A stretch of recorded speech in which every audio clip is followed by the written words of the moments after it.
Assalamu alaikum everyone. My name is Muhammad Zishan Islam and I am your host today. So, this session will be on the topic Russo-Ukraine war, Turkey and the EU. And to discuss it, we have Tuba Eldem from SWP Berlin with Ejaz Haider, Senior Fellow CSSPR, University of Lahore. Thank you. Thank you. It's great to be here. Incidentally, Dr. Tuba Eldem is also an assistant professor at the Fenerbahce University in Istanbul. She was doing a fellowship at SWP in Berlin. So, without further ado, thank you for being here. Tuba, I believe this is your first time in Pakistan. And you actually brought sunshine today because, yeah, the Lahore was very smoggy. Um, so let's begin with this. You know, you have this very ethnic restaurant in Karakoy called NATO. It's called NATO.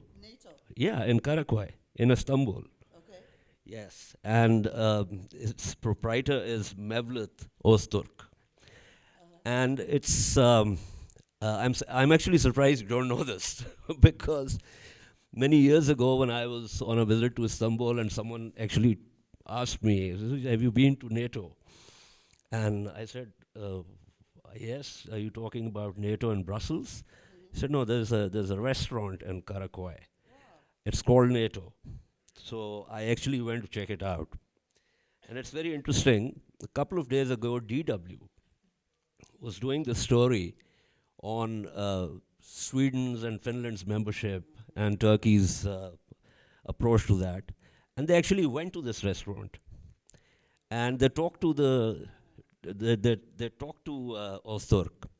And he said something very interesting. He said, you know, in my NATO, anyone can come and join. But the other NATO, of course, and we're going to come to that. But let's begin with a counterfactual, if you will. And we'll come to Turkey's relations with the European Union, Turkey's relations with the US, and also Turkey's placement in NATO and Turkey's approaches to Moscow, and also the war. But let's begin with a counterfactual. So the initial strategic calculation, or shall I say miscalculation, by the Kremlin was to, on two axes, to advance from Belarus towards Kyiv. And the assessment was that they will be able to capture Kyiv and install a friendly government in a matter of about 5 to 6 weeks. And then from that position of strength, they will negotiate with the United States and EU, NATO. That did not work out. So my the question about this counterfactual is, what would have been Ankar's position if that had actually happened? If the Russian army had actually captured Kyiv and not bogged down as they are now, how would that have impacted Turkey in terms of its placement on the one hand in relation to Moscow and on the other hand in relation to NATO?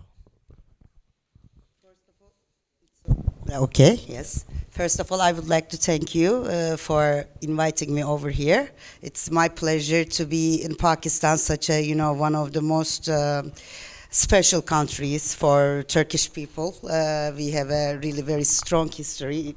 Pakistan is known as the brotherly nation for all Turks. So I'm very happy to be here with you. And I think this is a very good question. Yes, I think Russia has made a great mistake. So before answering your question, I would like to tell that I think when we look at the implications of the Russian war against Ukraine, one of like two outcomes or two tendencies we can observe. And one of them is what you have said, actually, the failure of Russia's military modernization program. So Russia's initial goal did not work out.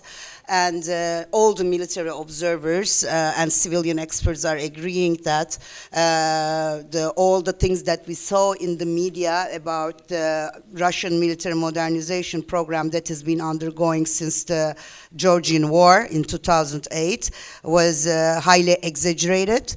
Like very basic mistakes, like in terms of the digital connectivity, I mean, it is observed that there are reports that civilian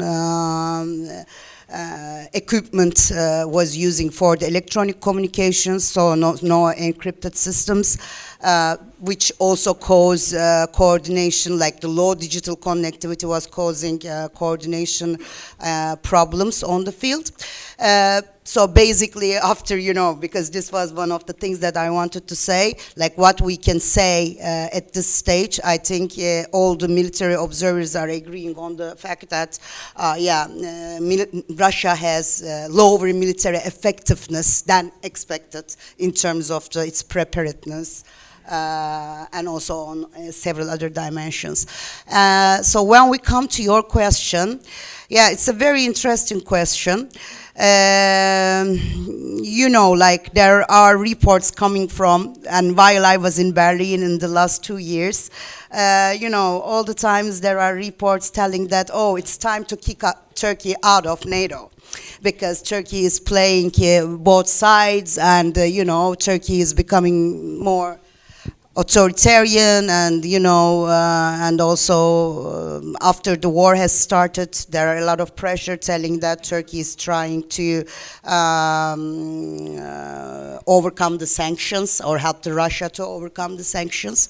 But I think even if Russia, if Russia won the war, Turkey will be the most negatively affected country. Already in the Black Sea, like when you look at the 1990s, when you look at the military balance, Turkish position was much stronger than the Russian position in terms of the number of the submarines, ships, etc. So for sure, Turkey would find itself in a very difficult position, because Turkey is already encircled by Russia. Although, yes, officials do not maybe express this out loud, but look at Crimea, even before the war. So on the north, and then in the Syria in the south, and in the Georgia. So already on the three circles, Turkey is already encircled by Russia. And we have a really very long history in the 19th century, also in the 18th century, all the time, yes, Turkey was playing both, the European powers against Russia in order to survive, because Ottoman Empire was the sick man of Europe at the time. So I would, presume that if the Russia had a quick victory, the position of Turkey would not be that different. I think Turkey would even need NATO in those circumstances more than now.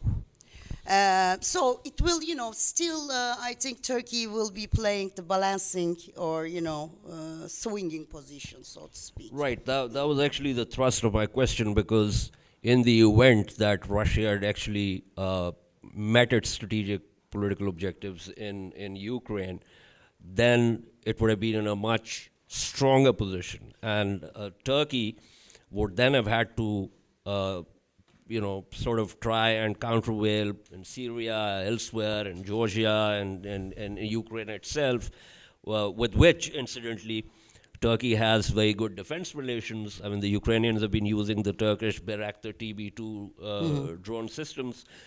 So, in a way, the fact that Russia's got bogged down in Ukraine has served Turkey's interests, which then allows me to sort of make a segue and talk about the U.S.-Turkey relations.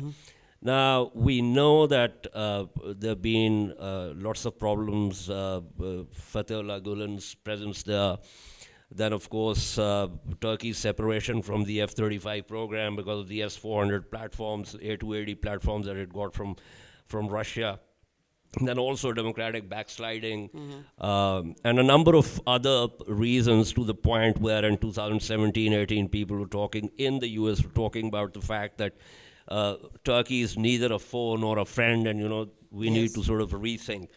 Now, and of course, a big problem that I almost forgot to mention, the Kurdish question, where the Americans have been supporting the YPG and the PKK, whereas Turkey obviously has a completely different perspective on that. So now, despite these problems, because Russia has got bogged down in Ukraine and Turkey is playing a balancing role, the US cannot really force Turkey out or put more pressure on Turkey. So has that really opened up space in terms of other things, in terms of, understanding Turkey's position with reference to the Kurdish question and with reference to arms exports, the aging F-16 fleet, and a number of other questions? I know I've put a lot on the plate, but, I just want to get your perspective on it. Yeah, there is a huge issue of distrust between Turkey and United States. You are right, you summarized very well. When we look at the history of Turkish-American relations, I think this is the lowest time, that has been undergoing. I would say, the top moment was the failed abortive coup d'etat in 2016, but because that's when President Erdogan actually realized that, or speculated that,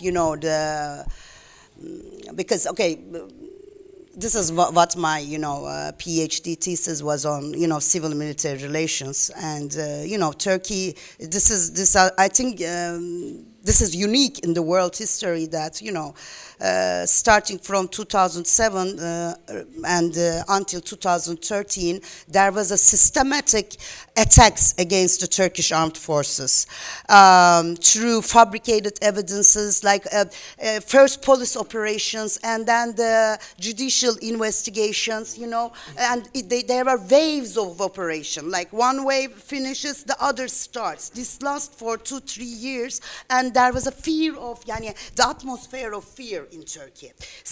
In 2007, 2011, 12, and then not only to military, the targeted people, the generals, like 1/5 of Turkish generals and the best ones, the brightest ones, were put in prison. They stayed in prison for like 3-4 years, and in most of the cases without a final verdict. There are, difficult maybe to make generalizations, but most of them were what we call Eurasianist. Or you can refer it as, they were more like Kemalist nationalist, in the sense that they were taking, they were not really careerist officers, but they were taking the national interest of Turkey above everything else, and even, when it conflicts with what United States demands. So these people, especially in the naval forces, almost, 69 admirals were in jail. So during this period, the other lower cadres were promoted to the higher positions. So when we came to the 2016 coup, these, officers who were colonel or below were already promoted to the level of, admiral or to the general, because the others were in prison. So when we look at the 2016 coup, which makes up the lowest point of Turkey's relations with the United States, although I want to make a parenthesis here, still there are too many things unknown in the coup attempt. But many of the officers or the generals that are involved in this attempt were those who were promoted while the others were in jail. So anyways, then the Constitutional Court released all the others. But of course, so Turkish, we of course, as political scientists, favor civilian democratic control of armed forces. But it's good when it is really, conducted through education, through socialization, not through this kind of, dark mechanisms. So after this incident, after 2016, of course, President Erdogan demanded the leader of this Fethullah Gülenist sect or movement, Fethullah Gülen, to be sent back, extricated to Turkey. I have to tell you here is that, a lot of people were suspicious. This Fethullah Gülen, there was a court case against him in 1998, so that's why he flee to United States. But President Erdogan thought that since they are also, Muslims, so they pray to the same God and this and that, so they trust. President Erdogan didn't listen to anybody else. So, so now, and then he said that I was fault. As he followed on, many other issues, and the other one is being the Kurdish issue. And the other one is being the trust to the United States, while he was saying that, he's the president of the Greater Middle East Project, and that's why I'm going to Syria, and that's why I'm going to Central Asia, and then, the Syrian policy and, the close relationship of United States with the Kurdish movement there is, another evidence that President Erdogan has made another mistake. So yes, when we came to today, yes, but this is not only on the political level, in the societal level, there are, public polls. United States is considered as the biggest enemy, And when you look at the, America, United States is far away, but when you look at the European polls, they are thinking that the Turkey is the greatest enemy. For example, in 2020, in 2021, there was a public poll in Europe. They didn't consider even Russia or China as the biggest enemy. They consider Turkey as the biggest enemy. So what I'm trying to say is that, unfortunately, Turkey's relations with the West is not doing well. There might be a prospect of, if there is a governmental change in Turkey, maybe Turkey's relations with the United States might get better, but I don't think that European Union will ever open the doors for Turkey's membership. I answered so many things. No, that's good. Yeah, there's a slightly, yes, with the Russian war, Turkey's geostrategic importance, of course, has increased in the eyes of the United States. So they are now giving consent to give us the F-16s, but Turkey has already paid for F-35. And as you said, they then didn't give, of course, not only the paying the money, but being part of the modernization program is the biggest issue for Turkish armed forces. So they kicked out Turkey from the modernization program, and they didn't give the planes. And now they are trying to compensate with the F-16s. But I want to underline the fact that India has also, got the S-400s, but there is no kind of sanction or embargo employed in India. Why? Because India's geostrategic importance is becoming more important under the, evolving geopolitics than Turkey. That's why. So what I'm trying to just, end in here, this kind of double standards unfortunately tarnishes the liberal world system.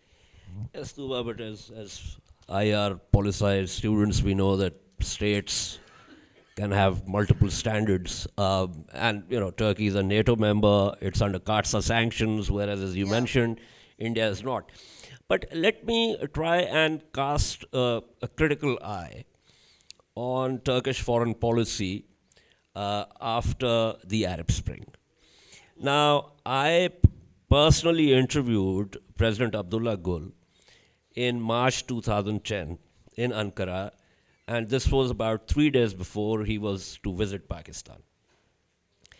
And he said something to me which he repeated because we then had a breakfast meeting for President Gul in Lahore also. And he said that there are three pillars. Zero conflict in the region, economic development, and political stability.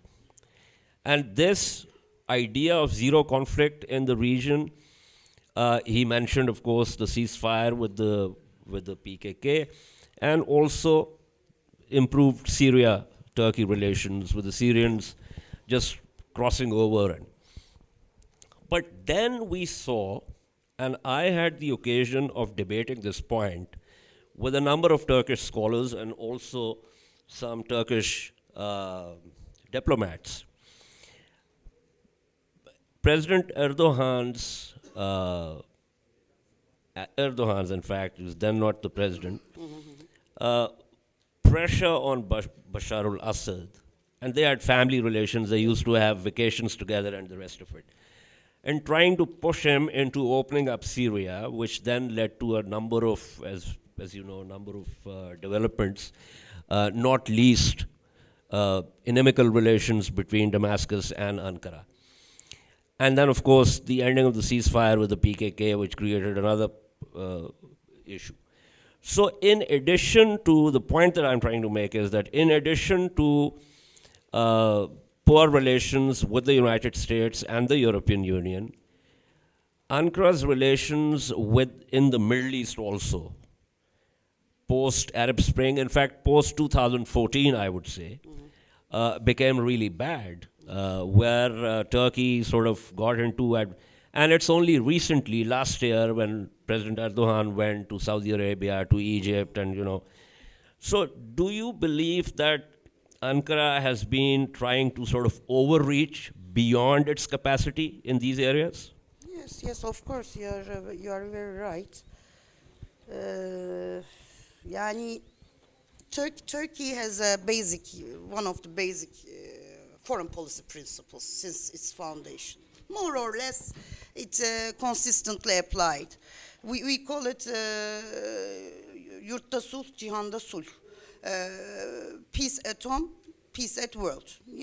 Yes, sometimes Turkey couldn't maintain the peace at home. That's why, there were, military coup d'etats, this and that. But at least, in the foreign relations, Turkey, as much as it can, try to abstain from intervention to the internal matters of, especially to the neighbors and especially to the Arab world, But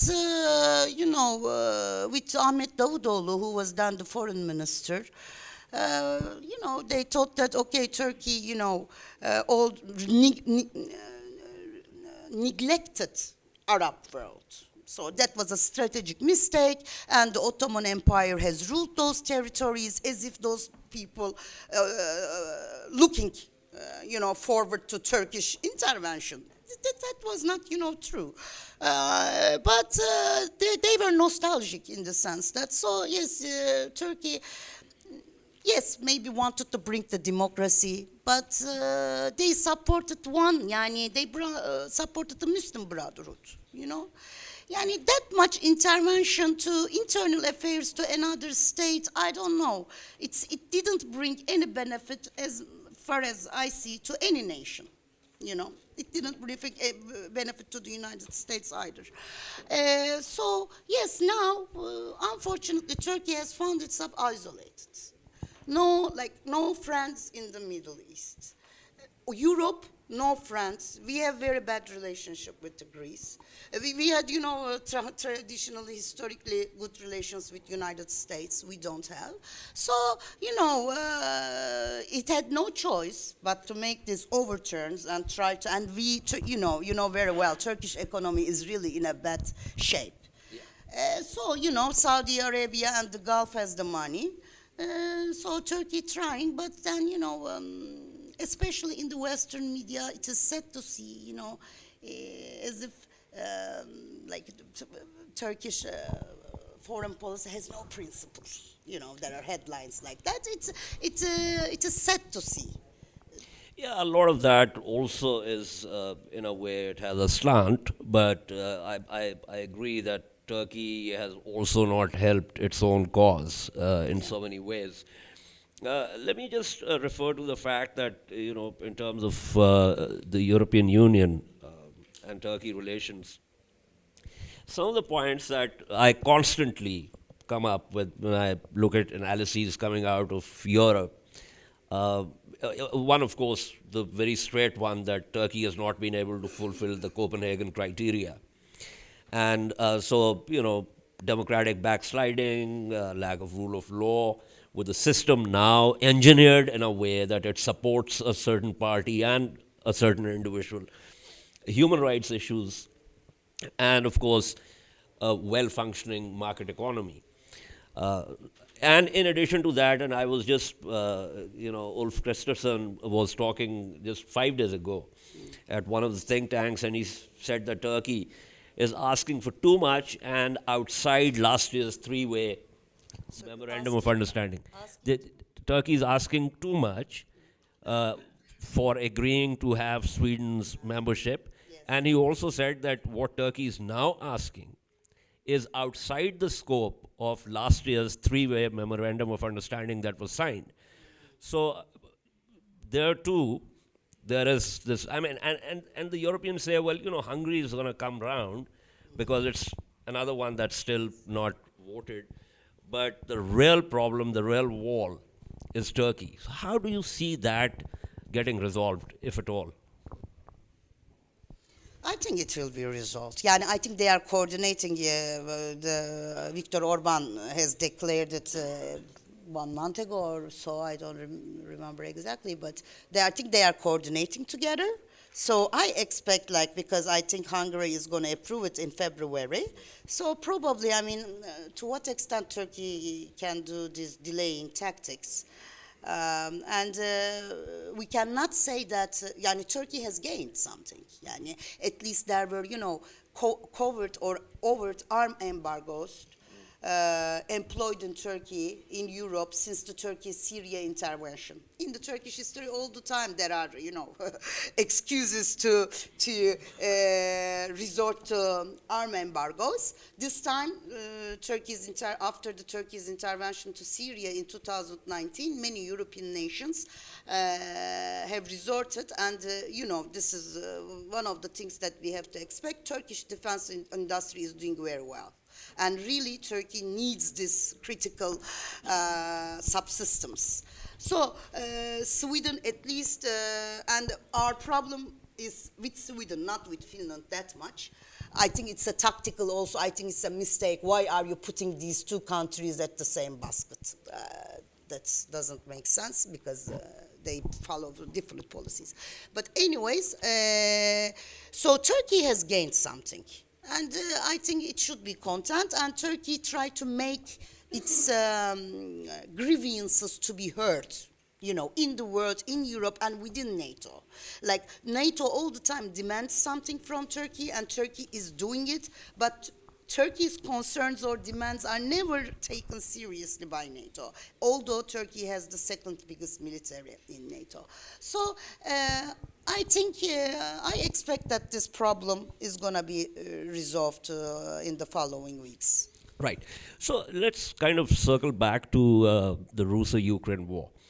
Now, it seems that at this point, the 3 or 4 variables that one requires for war termination strategies, none of them is in place. Putin has invested almost everything in this war, both in terms of his international reputation as well as his domestic standing. So he is going to obviously gamble for resurrection, and which means that he's going to double down. Even if he has to keep changing his commanders, he just changed Surovikin. And the Ukrainians are, A, they have effectively halted the Russian advance, and B, since September 6th last year, they have actually made their own advances. So to ask them to sort of sit down means that that's not going to happen. Yeah. And The other major problem is that the irreducible minimum for Ukraine is for Russia to get out of its territories, including Crimea. For the Russians, that is the maximalist position. For the Russians, the minimal position is that they get to retain what they have captured. And that, for the Ukrainians, is a maximalist position. So there is no real meeting ground. So, give me your analysis or your projection of where you think it's going now that we are in 2023, and how will Turkey be able to capitalize if it drags on? Yes, you are right. I mean, I think war of attrition. What was War it? of attrition, yeah. Yeah, it has started, and Ukrainian side is telling that more reservist forces are going to be put in soon, and Russia has also declared that he's making plans for 2024 and 2025. So you are right. There is no quick end to this war. I don't know. I think. It will be negative for every, But Turkey, sometimes, it's as difficult to believe all the, news that you are hearing. But I think it's not doing very bad in terms of, because Turkey supplies, Turkey has the intermediary position, and we read that even the European companies are using the Turkish ones, to sell their goods indirectly to Russia. It's ethically not correct to tell this, but economically, like, for example, a lot of Russians, like in Antalya, Alanya region, the real estate prices increased tremendously because a lot of people, not only Russians, but at that region, Russians, even after, this partial mobilization, a lot of young people, young men from Russia has come to Turkey. I think what Turkey will do. Turkey try to, use this new opportunity structure for its benefit, especially in terms of economy, and also, in the current juncture, both Euro-Atlantic security structure and Russia wants to keep Turkey on their side. So Russia, makes, very good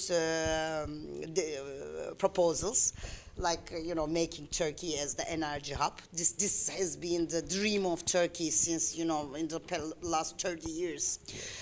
So this is a difficult to decline. So I think, but for the world, I think it will be, very bad. We already see that assertive nationalism is on the rise. Illiberal, movements are on the rise. Securitization of everything and deglobalization process, I think, is gonna, even the United States is telling that by American products. So, so I think the world is going, unfortunately, to unfortunate or dangerous situation. But right now, for better or worse, I mean, obviously for worse as far as the Ukrainians are concerned, but better for Turkey. Turkey has been able to, given the situation, position itself in a way where the Americans are telling Erdogan what to talk to Russia, and the Russian. So he's kind of a go-between, and I think he's exploiting that while exporting the defense materials to Ukraine. So I think that's an advantageous position. But since you talked about making Turkey an energy hub, I remember last year you wrote this article, and we did a program on it also about the Middle Corridor. So give us a sense of this Middle Corridor's potential. Right now, it's more of a concept, and initially it's likely to be costlier compared to the northern corridor and also the southern sea corridor. But do you think that it actually has the potential to become a reality given the situation? Because even if the Russo-Ukraine war is, in theory, at some point gets sorted out, the situation would still remain in terms of, the adversarial blocks. It will remain the same. So what's the potential for this middle corridor? Şimdi middle corridor, of course, I think we need to conceptualize into even 3 different levels. First, yes, middle corridor, what we mean by middle corridor, it was the initiative of Turkey starting from 2008. It's like a transport corridor, it bypasses both Iran and Russia. So it connects China and Europe. And it is the shortest way, shortest route, okay? So it goes through Kazakhstan, and then Azerbaijan, Georgia, and Turkey. The route is already there, but it doesn't have enough capacity. And for example, this northern corridor or new Eurasian land bridge, you give the products from China and take it in Germany. So it's only train. But in middle corridor, you need to pass Caspian Sea and Black Sea sometimes, or you can use the train. But so it is more costly and it doesn't have enough capacity. So now, but there is a demand. There is already demand. So it has good prospects. But you need to develop both hard infrastructure and soft infrastructure. Soft infrastructure in the sense that, common customs regulations, So the sender or the company will not think anything. You're going to give product in China and then there will be only one I forgot, like the one payment, so to speak.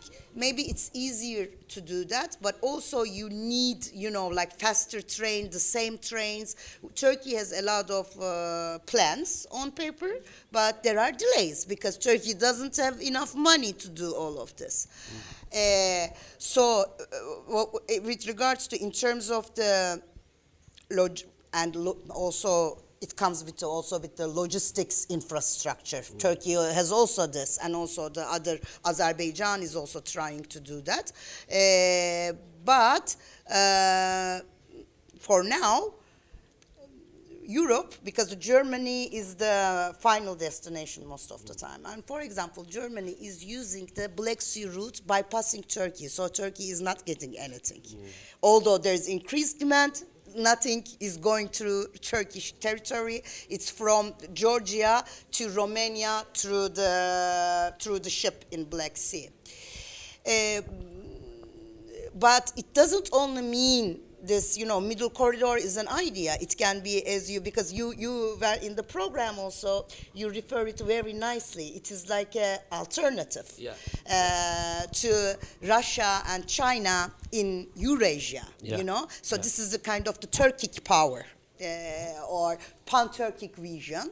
4 of the 6 Turkic nations has huge energy reserves. And then, of course, you need to transfer that energy somehow.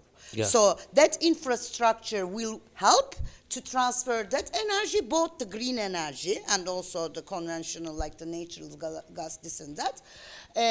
But also, if you think of, maybe I'm thinking for the future, but if you are thinking of this, extended European neighborhood, also you can consider for the military transfer of military supplies and the weapons. There's already a system in PESCO, there's a military mobility program is going on now in Europe.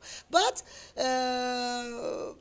contrary to what, my expectations, so far Turkey is again left outside. For example, just in December, there has been a new agreement with Azerbaijan because we thought that everything is going to go through, from Azerbaijan to Turkey. At least Turkey will be the transit, but Turkey is hoping that it can also become a hub, so it can regulate, or get a little bit commission on the, transfer of the energy. But now, in December, Azerbaijan, Romania, Georgia and Bulgaria, one other European state, decided to construct a electricity link for with Azerbaijan. And before than that, they made with the EU. Azerbaijan had made a strategic deal in terms of energy, but Turkey, because that energy passes through Turkish territory, so they need to, expand the capacity of TANAP and TAP pipelines. Right. And then there is the Kazakhstan. So Kazakhstan also, European Union has made a very big deal. A lot of money is going to Kazakhstan. Yani it is really, now I forgot the numbers, but it was the what you call like a shocking number, both in terms of the raw materials, because European Union wants to, end its dependencies on critical raw materials. So with Kazakhstan, both in terms of the green energy and the raw materials, but Turkey hopes that this kind of strategic agreements with the Turkic nations will also help eventually Turkey to make that kind of arrangements with the European Union. Right. So we've got about 17 minutes left to this session. So I'm going to open the floor for any questions. You can just identify yourself and ask a question.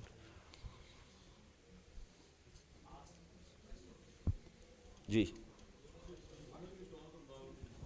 Can you identify yourself? Speak a little louder. Is there a mic here? चलें कोशिश करें आपकी आवाज़ पर.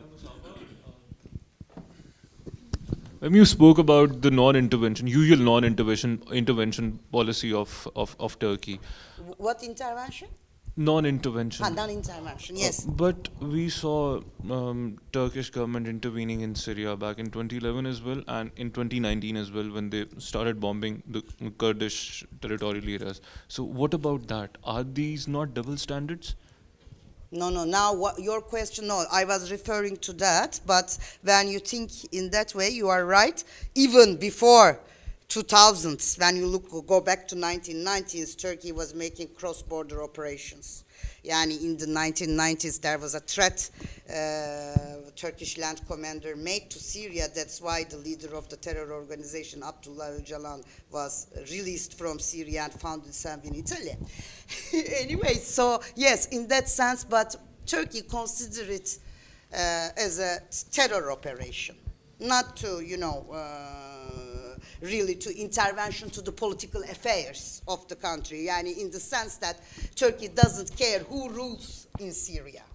Turkey cares if you protect to those groups which I deemed as terrorists or not. It doesn't matter who the rulers are.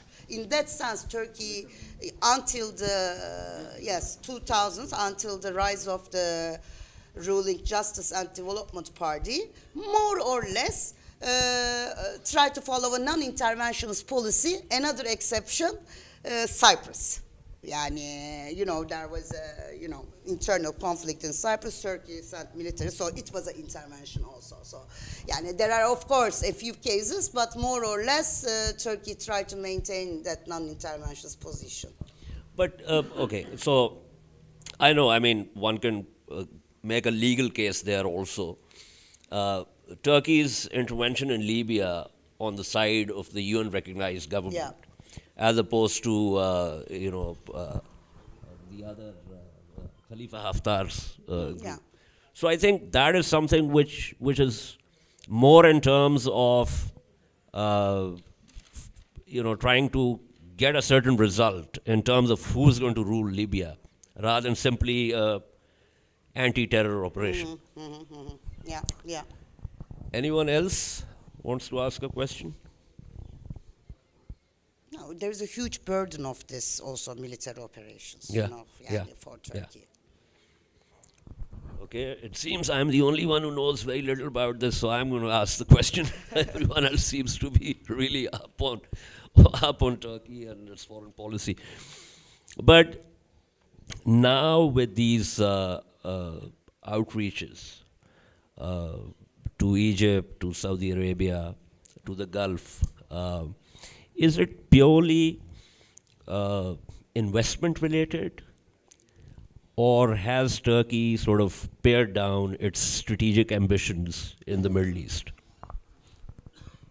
What kind of strategic ambitions? I mean, in terms of what the critics call neo-Ottomanism, the fact Yeah, that yeah, good question. Yeah. We can say that, this is what the mostly Westerners are calling, yes, neo-Ottomanist, ambitions, yes. Yeah, that like pan-Islamist and neo-Ottomanist dreams have been that. Yeah, there is no, I mean, this is real politics. We are talking about, real politics, not ideologically speaking, But you cannot get anything out of it. And the Turkish government, understood it. That's why, maybe you follow that Turkish defense minister and intelligence undersecretary or president, now he has become the president of national intelligence, have went to Moscow. To talk with their counterparts in Syria. Exactly the opposite policy has been followed in Syria and also Saudi Arabia. You know of this case with the Khashoggi. Khashoggi, Cemal Khashoggi. Yes, completely backtracking. Because I mean, even Biden backtracked on that. Yes, Biden. To be fair, nobody has backed up Turkey. So, to what extent, if there is nobody backing you up, to what extent you can, secure or maintain your position? But still, Turkey was making that he is following idealist and principled foreign policy. Unfortunately, that discourse also has been failed with the backtracking in Saudi policy. Now we are looking for investments. We have, really, maybe this is more like the basic life, but real estate prices in Istanbul, only in 1 year, I can tell you from my apartment, from my friends, I was like, not doubled, but tripled in 1 year.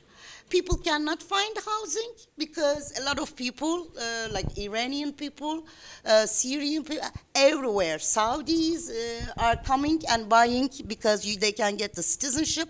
Yes. So it is really becoming very, very difficult to live in Turkey, not only in Istanbul, in everywhere. Inflation, official numbers are 85%. Turkish lira has depreciated, 85%. It is the highest in 24 years. Turkish lira depreciated unforeseen levels. Of course, Turkish government, there is an upcoming elections, probably in June. Try to, increase in 1 year, 2 times, and we expect the 3rd time, the salaries, the minimum wage. For example, the increased by 55% in only 4 or 5 months, because there is so much inflation that Turkish government, and because the elections are coming, try to increase the salaries 3 times in 1 year, and huge amounts. So we will see if that policy is going to bring the votes. There's a lot of tourism. I mean, in May when I was in Istanbul, the hotel where I was staying in Shishli, it was crawling with Emiratis, and they were just going around and shopping and all of that. But before we close the session, Ahmed Davutoglu, who was also an academic, wrote this book about strategic depth, and essentially, strategic depth being a non-spatial concept. It's not about space per se, but it's more about your economic prowess, your political stability, the fact that you have lots of friends and allies, and they give you the strategic depth. So, in a nutshell, of course, there have been lots of exogenous reasons also. I mean, it's not Turkey's fault that Putin walked into Ukraine. And so there are exogenous factors also, but there are lots of endogenous factors also. So do you believe that going forward, especially after the June 2023 elections, if in theory Imamoglu can actually run, if Imamoglu could actually win, and so on and so forth, that there's going to be some kind of reorientation of the Turkish domestic and foreign policies? So for sure, there will be reorientation, but we don't know if the Ahmet Davutoğlu, what role. Ahmet Davutoğlu himself has less than 1% vote. And for the, overwhelming majority of the Turkish population thinks that he's the least successful, or most unsuccessful foreign minister. Yeah, theoretically, sometimes the theory does not apply into the practice. But yes, if there is a change of government, for sure, Turkish foreign policy, we will be in the middle position again, try to be, equal distance to everybody. And in terms of domestic politics, yes, because let me tell you this thing. It's been 20 years. I graduated from the university in 2001. At that time, we had hopes, because we have been raised that if you work hard, you'll get the benefit of it, you'll get the fruits. So we believed a meritocracy. But now university students, they are in despair. They have no hope. They tell that, if you don't have, because all the appointments, everything are on the basis of partisanship. So they are saying they don't have any hope to get into the public service if they don't have any connection with the governing party. With the AKP. Yes, so I think the most important thing that the new political parties need to do is bringing the hope. And I know it is not only in Turkey, it's many countries of the world. So, I think we have to reestablish like this, meritocracy, because this populist wave has taken a lot from us. Yeah, so looking forward for the second, not anniversary, but second century of the Turkish Republic. I can tell you that it's the same here, but thank you so much for your insights.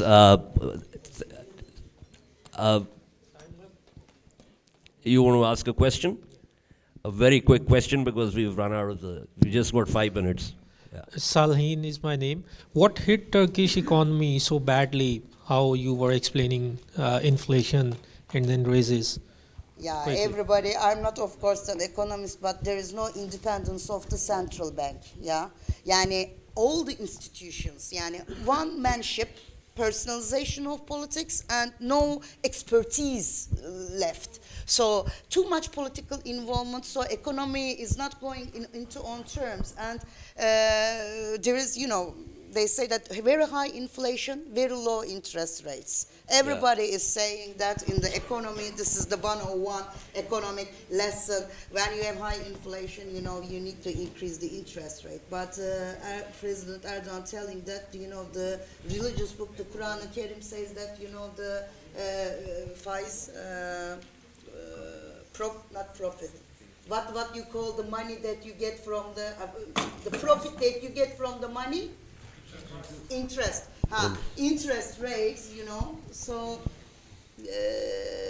because ideologically he's against interest rates, that's why, he says that he doesn't increase. So that's the Okay. Right, thank you so much. It was great, and hopefully we'll be able to get you back again. And it's your first time, so we're going to chalk out an itinerary for you. So while you are here, incidentally, I can tell you one thing, and I'm not sure the Lahoris who are sitting here know this. Some of them might.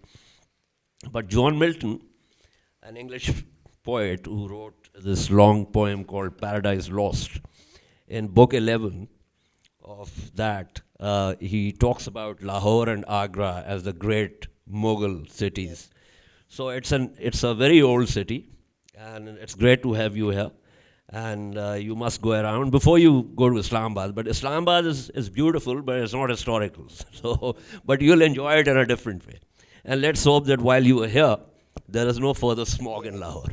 Thank you so much. Take care. Thank you very much. It was my pleasure being here. Okay, all. That will be all for today. Thank you for listening. Allah Hafiz.